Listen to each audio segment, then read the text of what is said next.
warehouse today, and I don't know, the different stages of moving makes it look like there's more stuff, but good news. Another potential person to take over this lease has entered the chat. I don't want to jinx anything just yet, but they want to come take a look at the place, and they have a business that's pretty nearby. So that would be a lot better than dealing with lawyers, which I was in the process of doing. But today, I've got a quick little thing to take a look at here. So as some of you are aware, I'm about to go to Power Soccer Nationals in a few weeks, and that involves flying with a power chair and a bunch of other stuff. Well, I was chatting with another guy on YouTube that does a lot of pen testing and, you know, sort of technical security related stuff. And he said 100% the way to go is AirTags. This kind of makes me sick to my stomach a little bit, but I bought a 4-pack of the AirTags, and they were on sale, I guess, $79 for a 4-pack on Amazon. But he was saying these are definitely the way to go when it comes to tracking, you know, devices when traveling via airline and whatever. By the way, yes, I am talking about Apple products. If you happen to be in this ecosystem, this is the best option. Yes, they're not very cheap, but I like to talk to people that are much smarter than myself and are experienced with this sort of thing, and this is what was recommended to me. So far, the little bit of playing around I've done with these, they work extremely well for what they are. Now, some people like to say, oh, I would never work with whatever this particular brand is, or this one's better than the other, and I can't be part of this company. Well, here's the thing to actually realize. When you're disabled, you look for things that make your day-to-day life easier. And if you're able to buy something that can basically conserve your energy, make things easier for you, turning lights on and off, unlocking doors, adjusting your thermostat, things like that, you're probably going to have to work with a giant company that you're not a huge fan of. But if we stop and think about it, is the hatred for that company, whatever it happens to be, Google, Amazon, smart speakers, all the different companies that are out there, is it really worth that hatred when you could just say, okay, whatever, and have something that works and helps you out? I mean, really, like, it seems like a simple thing to me. That being said, though, if you use something of another brand and it's worked well for you, please feel free to put it down in the comments. Like, all of this is basically sharing information and trying to help people out. So if you have something that works for you as far as keeping track of your luggage and your wheelchair and everything else, by all means, tell us about it. I want to know. The one thing, though, is a lot of times people aren't very smart with how they use these. He was also mentioning that you want to make sure these are obscured, because these have a giant Apple logo on the front of them. And airport luggage staff and ramp workers and everyone absolutely hates these things. They sell a lot of cases for these where the Apple logo shows through and it's all fancy and leather and all that stuff. He was telling me, no, you need to hide these things and also make them difficult to remove, because when it's visible and it's hanging on the outside of your luggage, well, they tend to go missing or get destroyed. So I was looking around on Amazon and I found these cool little kind of security cases for these. And I use the term security loosely. It only requires an Allen wrench to get them apart. But basically they're these little waterproof things that have a cable on them, and you use the wrench to take out the screw. AirTag goes inside of it, and then it basically can't be removed easily until you take the screw out. How does this work? There we go. So yeah, here you can see we've got a little rubber seal in here, and then this wire attaches on the inside. Now obviously wire cutters or something like that could cut this, but when you put one of these inside here, it obscures it, and it's not super obvious what it is. And to the casual person that might just unclip something and throw it in the trash or stomp on it or whatever, I think this will work great. So what we're gonna do today is install these things in my, well, I guess I don't have the soccer chair here, but we're gonna install one of them. We're gonna install one of them in the C300 over there that I'm gonna be flying with. Oh, actually, no, the soccer chair is here in the van. So we'll probably go out there too, which reminds me I need to plug that thing in and charge it. But anyways, we're gonna get these things set up and hide them inside the chair so I can keep an eye on them and make sure they get in the plane and all that good stuff. Then I've got some other things here too. Since I got a 4-pack of these things, I figure I might as well put one in my luggage and my wallet as well. So I got these little wallet cards that these supposedly snap into. There we go, this little thing. Now this one I've already set up and is linked to my account. I think you just kind of press them in here like this. There we go. And that can fit in your wallet. Now, obviously it's a little bit thicker than not, but the wallet I have, that's no problem to have it in there. And the nice thing with this is friction kind of holds it in place with all the other crap in your wallet, and you know, it won't necessarily slide out or whatever. I also got, see, here's the problem with luggage at airports is the whole TSA security key thing. I bought a couple of these little stupid combination locks, which honestly are extremely easy to defeat. But once again, this just prevents crimes of opportunity where someone sees a zipper and they're like, hey, let's look inside this thing. Now, obviously you can just go on eBay and buy the TSA security key. This one has a little indicator as well, and this little red thing pops up to tell you if your bag's been inspected, but this is, what's the code here? Maybe it's all zeros? Yeah, there we go.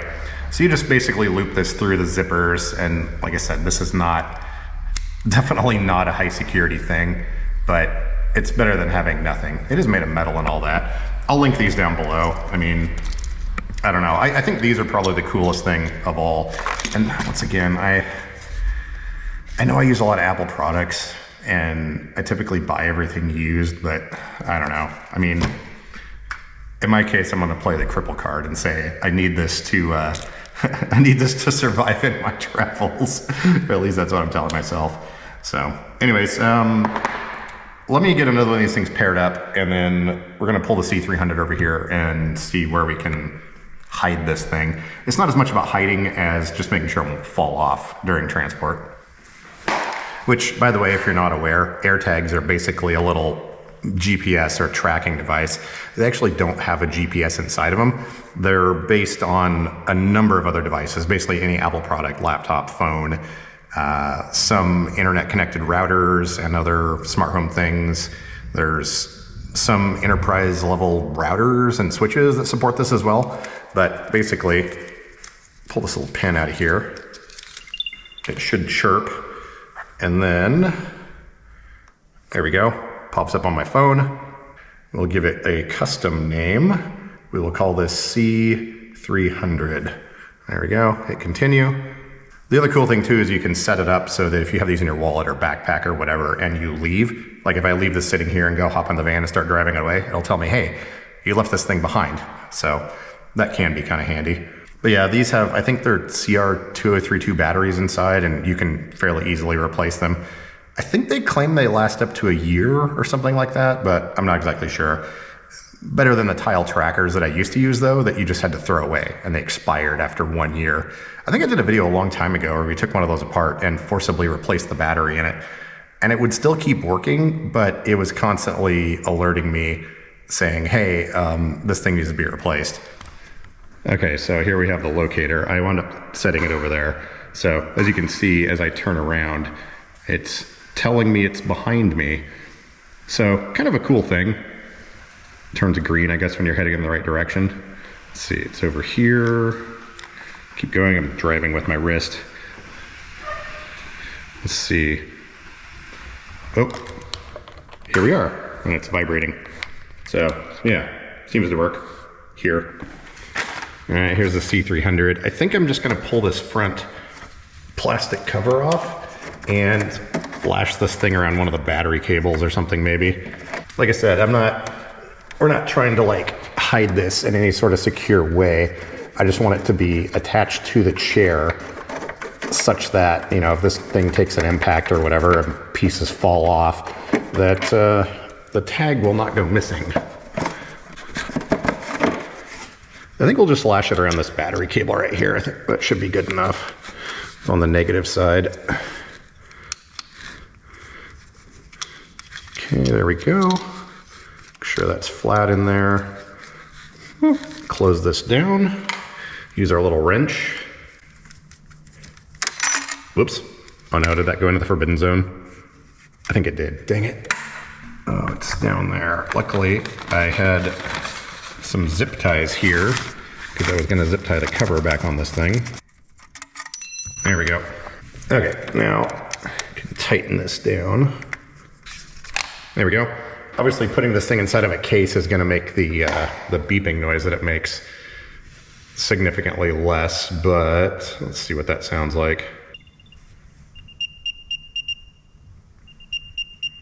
You can still kind of hear it, but basically all I want is to be able to see this thing on a map. That should do.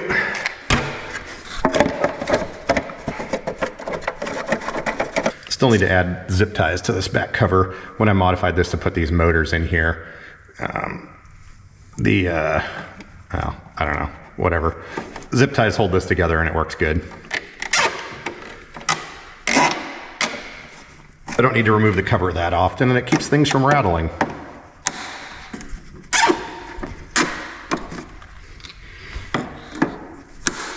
Let's try playing the sound again for no reason.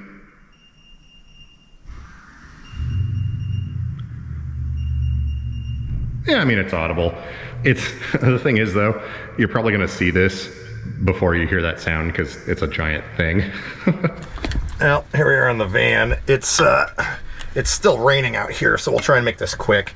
But I think what we're gonna do is attach our AirTag right here on the front seat frame. And then, well, will that work? I wanna get a zip tie around it also. Simply hanging from the battery cable. Actually, that might work. Yeah, we'll just put it around the battery cable and then zip tie it to the Velcro straps so that will hold everything in. So it is a little bit fiddly to get these into a tight spot and put the screw in and attach these little cable things. I want to make it kind of out in the open so the signal doesn't get blocked, but anyways, I'm rambling. Okay, that looks good there. And I'll show you a close-up of this here in a second. Actually, we can tuck it behind this strap, I think. Yeah, there we go. I wrapped it around one of the quick charge wires, and then I ran a zip tie around that metal cable and through the Velcro and sort of like stuffed it in here in the middle. So I think that should work all right. How's our charging doing anyways?